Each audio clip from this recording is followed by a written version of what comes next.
Hey guys, welcome back to my channel, and if you're new, hello! How the devil are you? Thanks for coming. Right, now today's video is going to be the first in a little mini series over the next few months, all about blogging tips. So last year my blog turned 10 years old. 10 years! Where has the time gone? I can't even believe it. And I wanted to use this 10 years worth of experience to make this series of videos to share my tips with you guys. And I'm going to try and cover as many topics as I can. So we're going to start with the basics on how to start a blog. I'm going to run through photography tips, how to take your blog to the next level, how to make money, how to work with brands, absolutely everything. So I'm really hoping that you guys are going to enjoy and also find this series really useful. But for today's video, we're going to go right back to the beginning, back to basics. And it's all going to be about how to actually start a blog. So what exactly do you need to start a blog?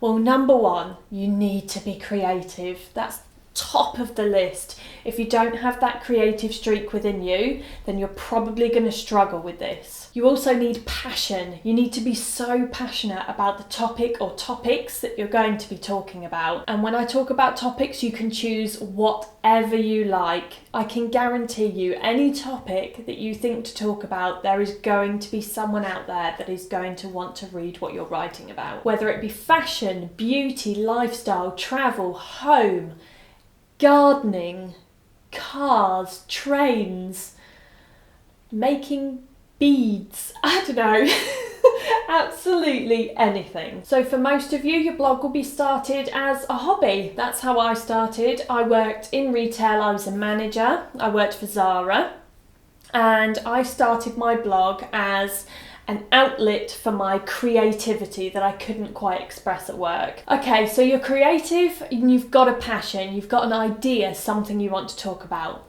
What's next?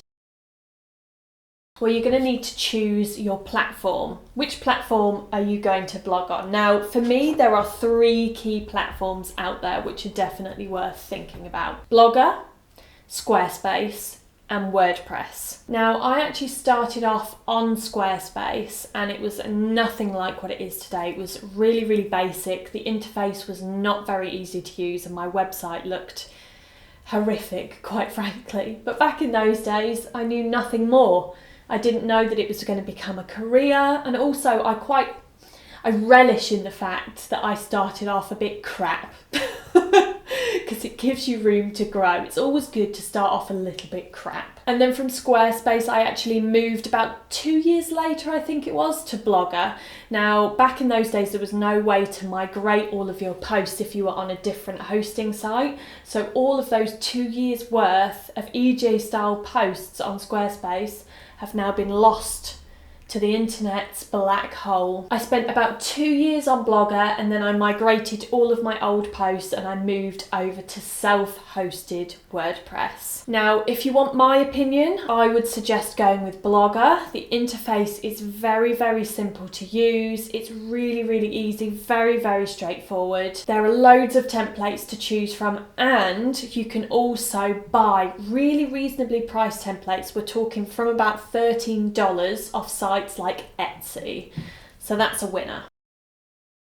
Next up, you're going to need a name. And if I could talk to myself 10 years ago, I would tell myself to think very, very carefully about the name. Because for ages, people called my blog Edge Style. No!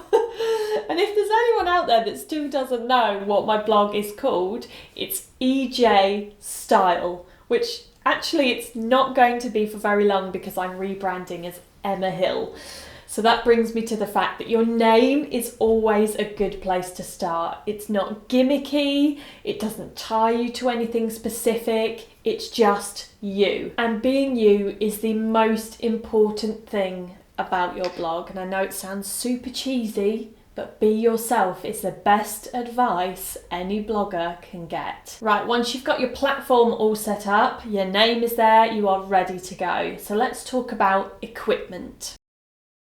The question is, and this is actually a massive misconception of starting a blog, Do you need an expensive camera to start a blog? Well, the answer is no. Don't underestimate the power of iPhones these days, or any other brand of smartphone. I know the Google Pixel 2 has apparently got an insane camera, so that's also something to bear in mind. But whatever smartphone you have got, so long as it's one of the relatively newer ones, their cameras are excellent. They produce excellent quality photos. A lot of them have a lot of technology inside which are actually very, very similar to some of the mirrorless cameras out there on the market at the moment. And with all the different editing apps that you've got to choose from, you can definitely create some absolutely beautiful photos with just your phone. However, if you did want to invest in a starter camera, then the camera that I would suggest to you is the Olympus Pen. It's such a brilliant camera. You've got interchangeable lenses on there, so you can buy new lenses. There's a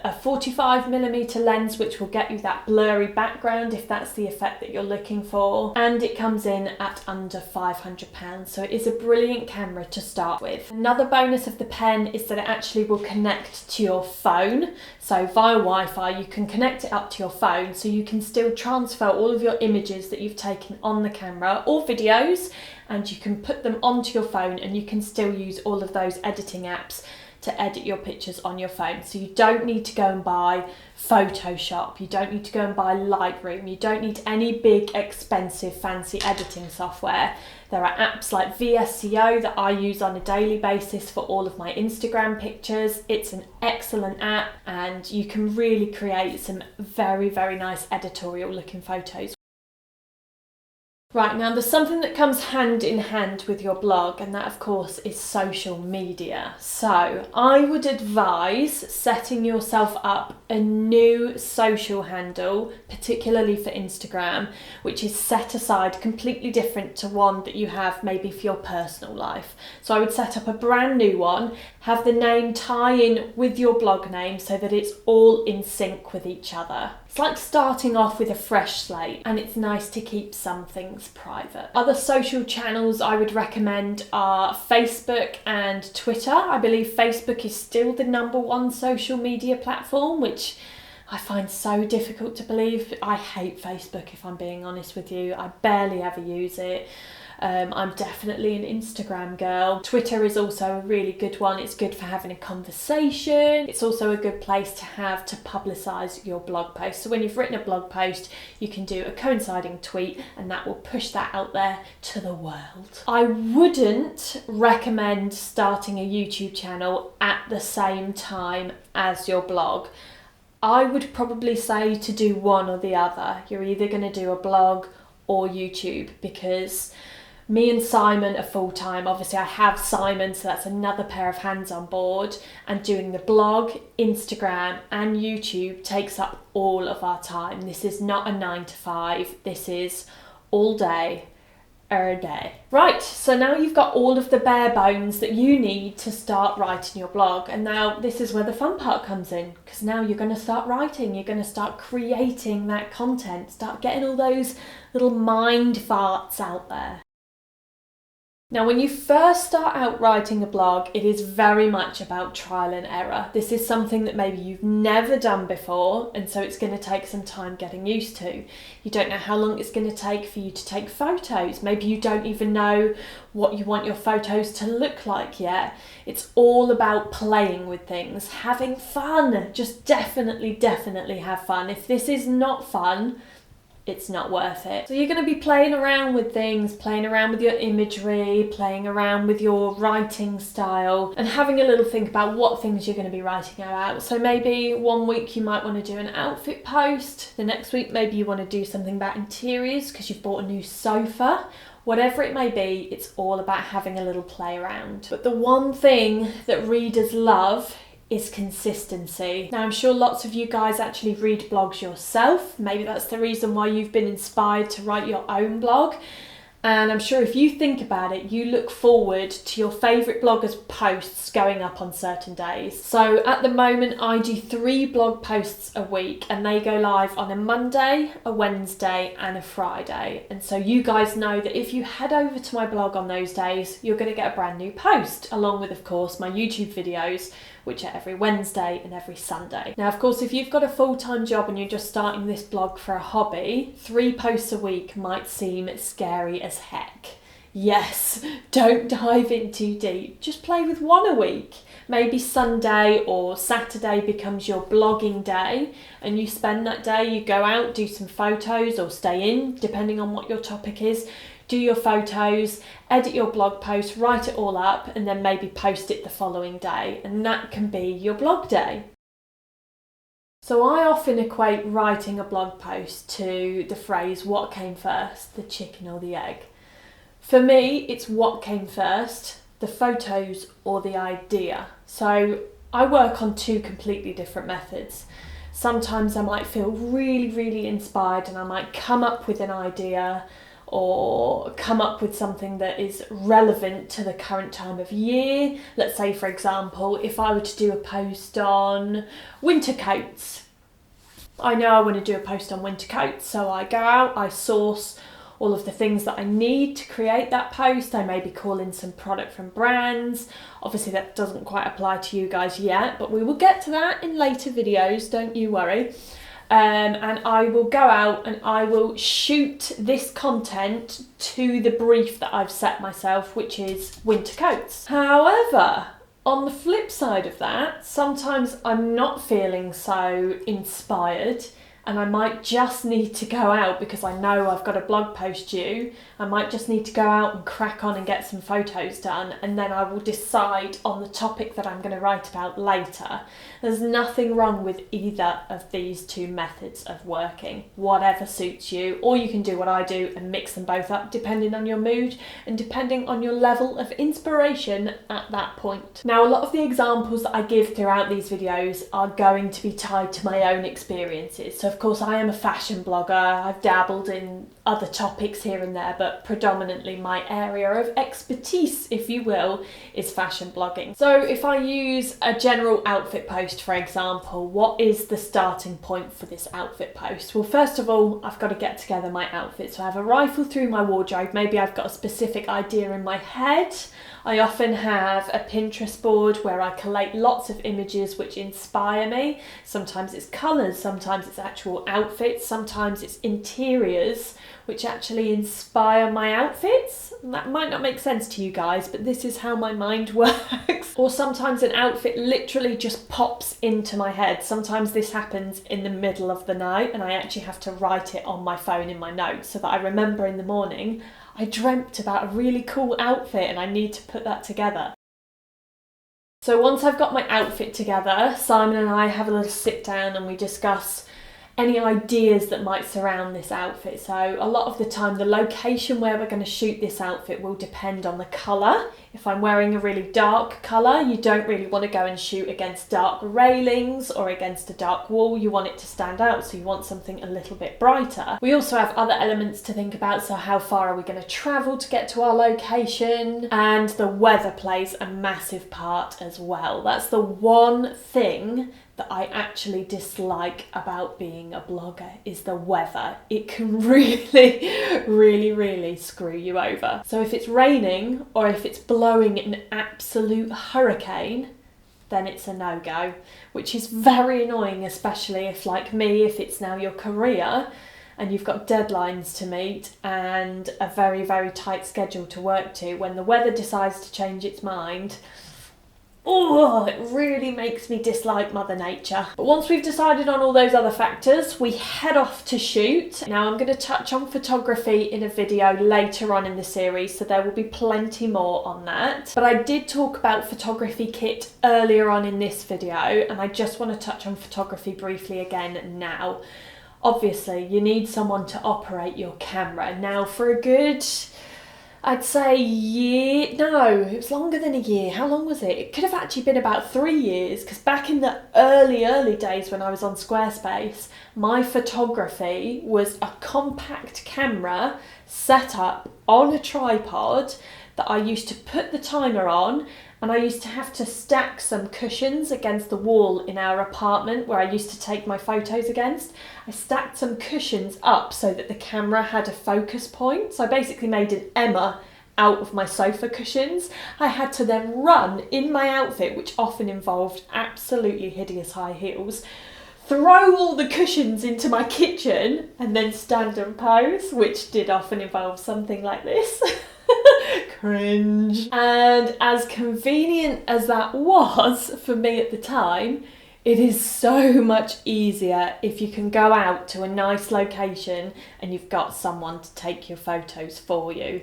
So rope someone in, friend, family member, mum, dad, husband, wife, neighbour that lives next door. Just rope someone in that wouldn't mind going out with you and taking a few photos maybe once a week, because it's going to make your life so much easier. Now, on average, when me and Simon go out, I would say we probably take in between maybe 200 and 300 images for that one outfit, and then we wheedle those down to about a maximum of 12 images, which sometimes is really difficult to get up to 12 if we've not had the best shooting day. It definitely happens. Sometimes it's actually difficult to bring them down to 12 because we've had a really good shooting day and I'm like, I love all these pictures, they're all awesome. But in terms of photos, I would definitely say a maximum of 12 and a minimum of about 5 to 6. And of course, this is again going to depend on your topic. So I'm just obviously equating this to an outfit post, and to just make sure that you focus on different areas of the outfit. So if you've got some jewellery on, make sure you take a nice detailed close-up of your jewellery. If you've got a certain element of the coat, maybe it's got some venting on the back or it's got really beautiful buttons, then just make sure that you take close-ups of all those elements along with some further away shots of the full outfit as a whole. Right, so normally once me and Simon have got all of our outfit photos shot, we head home, stopping off occasionally, more than occasionally, for a sneaky McDonald's or KFC. This is also a really good way to bribe whoever is going to take your photos. It's what I used to do with Simon. I used to tempt him by saying, come and take my photos and I will buy you lunch. Honestly, it works. Right, now you're back home, you're going to edit your photos and refine them down to that prime number that you want to fit into your post. And then from there, you're going to start to write your blog post. Now, you do not have to be the best writer in the world. I am certainly not the best writer in the world. I didn't go to university, so I wouldn't say I'm higher level educated. But what I like to do is I like my personality to shine through, and I like to talk to you guys like we're all sat in my bedroom having a gossip. I speak to you guys as if you are my friends, because you are my friends. You may be my virtual friends, but I still class you guys as my friends, and that is how I like my writing style to be. Now, everyone is different. Some people have got absolutely incredible writing prowess, and it's absolutely amazing to read some of their work. Other people, not so much, but I still enjoy reading a different array of blogs because it's about that personality that shines through. Now, the reason people come to read blogs is because it's informative, it's maybe inspiring, it's going to give them ideas, and they value your opinion. So you want to give them as much information as you can within this blog post. Talk about the fit of items of clothing, the sizing, how it works. Maybe something fits a little bit on the large size, so you need to size down, or vice versa. All of this information is really, really helpful to have within a blog post. Right, now once you've got your blog post done, you're going to post that live or schedule it for whatever time you want it to go live. And then my next tip would be to push that blog post with social media. So I personally use a scheduling app. It's also a website which I can use on the Mac and on the laptop, and it's called Hootsuite. Now, you do have to pay for this. There are some free versions as well, which I will link below in the description box of this video for you guys to check out. But it is an absolute godsend. So Hootsuite is really good for scheduling your posts on Facebook. You can also schedule your posts on Twitter. Now, Twitter is the one that I find quite annoying because I just don't go on Twitter very much. I find it's a little bit moany, if I'm being honest with you, but it is a really good platform to push your blog post on because it can have a really, really high reach. Social is just incredible for getting your content out there. But the only thing you can't schedule is Instagram. So that's very much of the moment, but if you're anything like me, you will practically live on Instagram anyway. To promote your blog post on Instagram, I would normally say to choose one detail photo and one full-length outfit photo. Now, I would use the detail photo to push the blog post on the same day the post goes live, so it just almost gives people a little snippet of what they can catch on the blog, because what you don't want to do, you've spent all this time, all this creativity creating this beautiful post, what you don't want people to do is to just stay on Instagram and then not go over to your blog post, because that can be quite disheartening, believe me. And then maybe a few days after that, that's when I would advise posting the full length image, and that just gives that blog post one more push, and it also gets that image out there. Right guys, so I think I've touched on all the main basic points of starting a blog and writing that first blog post. If you start a blog after watching this video, or if I've given you the little nudge that you needed, leave me your link in the comments below, because I want to go and check them all out, and I promise I will. I will click on every single link. So long as it's not porn, okay? I don't want to be watching porn. So I'm going to leave you guys here to go do your thing, go write your posts, have a play, have fun, and I will catch you guys in the next video, which will be next month, and that is going to go into a lot more detail of how to take your blog to the next level. So thank you so much for watching, and if there's anything else that you guys want to know for future videos, or if there's any questions you've got about this video, leave me a question down in the comments section below and I will get back to you ASAP on that, and I will see you guys next time.